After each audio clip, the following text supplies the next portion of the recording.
Hey, and welcome back to Bent Arrow Acres Egg Series. Today we are going to be talking about making omelets.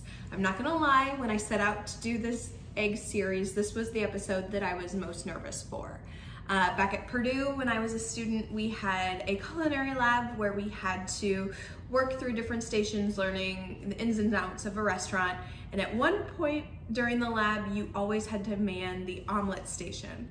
And it was a beautiful omelet station with tons of toppings, but the student had to make an omelet in front of the person that was purchasing that omelet. And it was crazy intimidating. So I'm not gonna lie, a little scared to do this on camera. So if I mess up, which it might happen, you'll see it, but we can work through it, just because we're not making omelets for some fancy restaurant or buffet. This is just an omelet at home for me today. It's just lunch, so we are going to get cooking. So the first step is to take your eggs and put them in a bowl, and you're gonna wanna mix them together so that you get rid of all the egg white. You wanna make sure they're really well combined. Oh, look at that, a double yolk. Good luck. And for an omelet, you can do a 2 to 3 egg omelet, but now with that double yolker, I'm just gonna do 2 eggs. And like I said, you wanna break up the yolks and just mix so that there's not any more egg white, because the egg white will show, and you really want that golden yellow look in your omelet instead of having specks of white. You can use a whisk, however, it works better to use a fork, just because you don't wanna have too many air bubbles and you really wanna get things well combined here. You're welcome to add salt and pepper at this stage of the game too, to help flavor your eggs. Some places might say to add water or milk. You can if that's your preference. I feel like for scrambled eggs, those things are great, but for an omelet, I just let it be eggs because we're gonna fill it with cheese today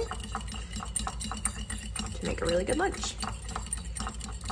Okay, to get started, you're gonna wanna use a spatula and then just a nonstick skillet. And you're going to turn the skillet on to like a medium to medium low heat. And just add a little bit of butter or olive oil or coconut oil, whatever you feel like using, to the pan, just to make sure things don't stick. That'll melt in the pan.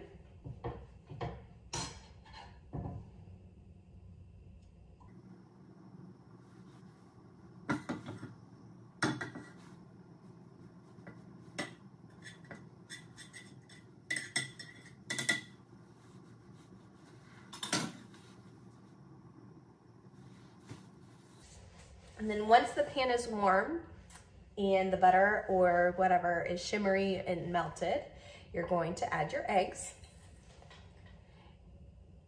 And you'll just want to have it make a nice circle.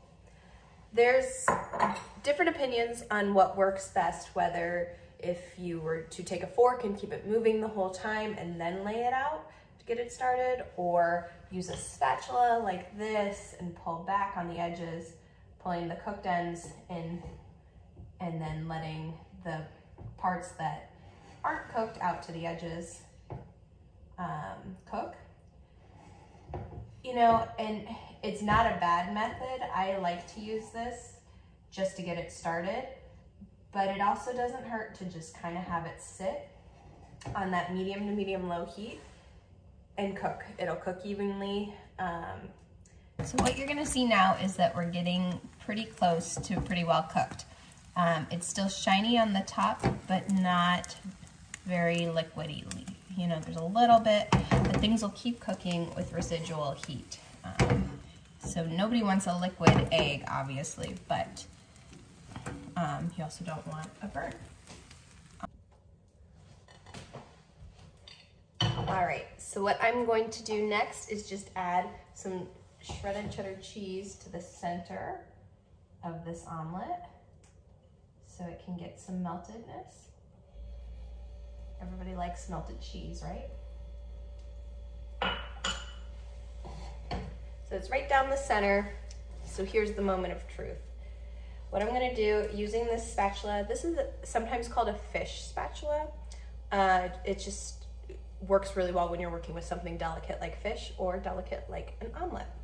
So I'm gonna come under the omelet here and fold 1/3 of it in.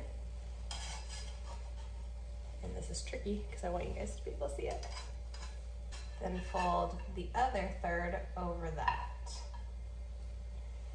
So you have almost like a burrito there.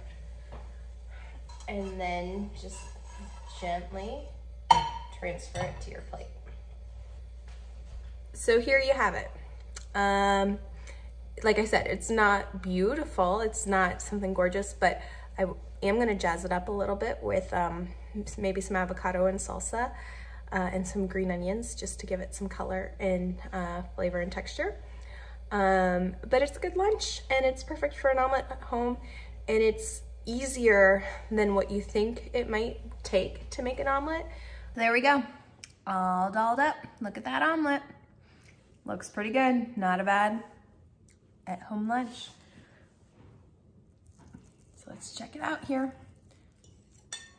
Yep, the cheese is melted. There's no runny egg. Looks pretty good.